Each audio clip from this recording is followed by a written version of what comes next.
Саламатсыңарбы балдар? Кутмандуу күнүңөр менен. Силер менен мен бүгүн Талас району Айдаралиев Рысбек атындагы орто мектебинин башталгыч классынын мугалими Курамаева каныки.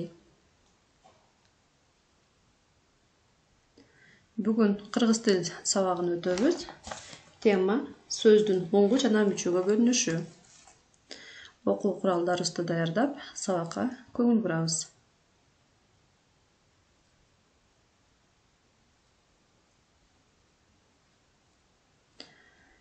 Маанайыңар кандай балдар? Мен силерге бүгүн күндөй ачык маанай каалайм. Салам менен башталат биздин сабак. Саламсыз өтпөйт эч бир сабак. Жылмаюу менен айтамын. Саламатсыңарбы, менин алтындай болгон окуучуларым. Анда балдар, биз бүгүнкү сабагыбыздын максаты менен таанышабыз. Сөздөрдүн оңгу жана мүчөгө бөлүнүшү. Оңгу жана мүчө боюнча түшүнүк аласыңар. Сөздөрдү курамына карата ажыратууну үйрөнөсүңөр. Билим алууга умтуласыңар жана тарбияланасыңар.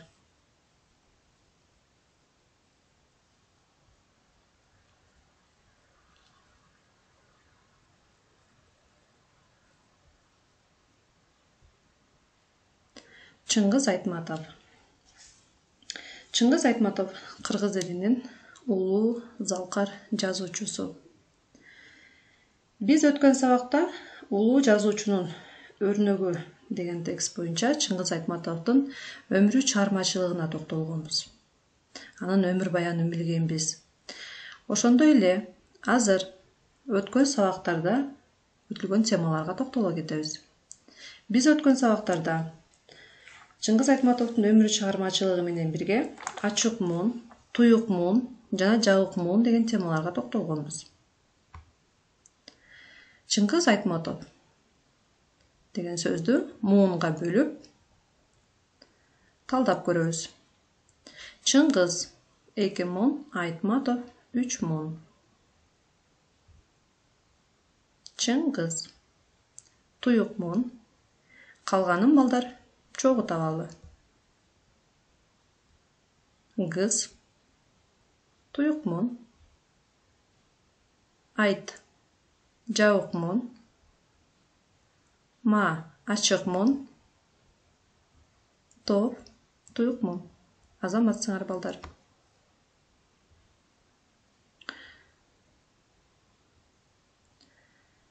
Сөздүн оңгу жана мүчөгө бөлүнүшү.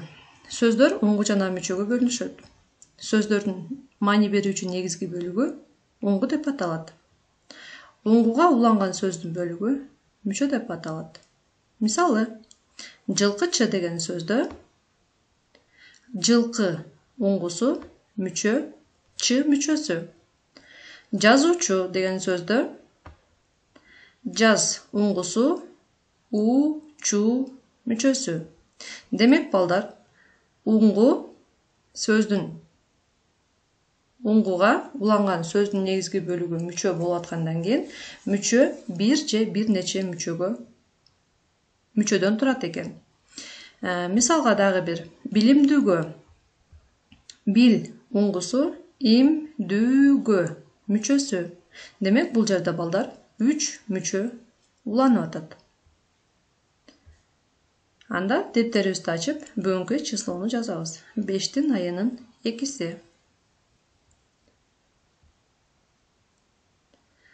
Биз бүгүн кайрадан Чыңгыз Айтматовдун чыгармаларына токтолобуз. Алгачкы эмгек акым. Менен бирге текстти окуп чыгабыз. Күндөрдүн бир күнү жайлоодогу эл дүрбөп калды. Анан көп өтпөй алар жыйналды. Акыл насаат суроо үчүн чоң энемдин боз үйүнүн алдына топтолду. Келгендердин баары жылкычылар. Көрсө, үйүрдү баштап жүргөн чоң жана күчтүү айгыр боло турган.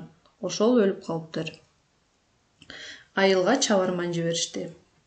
Эртеси аны менен кошо жайлоого бир сары чач орус киши мал доктур келет.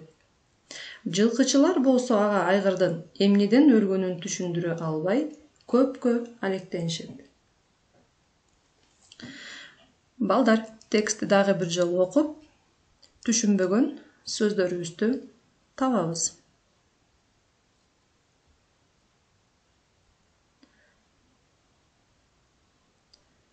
Анда балдар, сөздүк ишке көңүл бурабыз. Дүрбөп, чурулдап, үйүр, жылкылардын тобу, чабарман, кабар, кат жеткизүүчү деген сөздөрдүн түшүндүрөт. Биринчи көнүгүүгө көңүл бурабыз.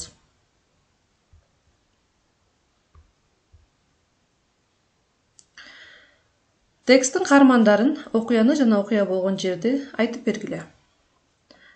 Текст боюнча каармандарды атайбыз. Жылкычылар, малдоктур, чабарман, азаматсыңар. Окуя болгон жер жайлоо. Окуя эмне жөнүндө болуп атат?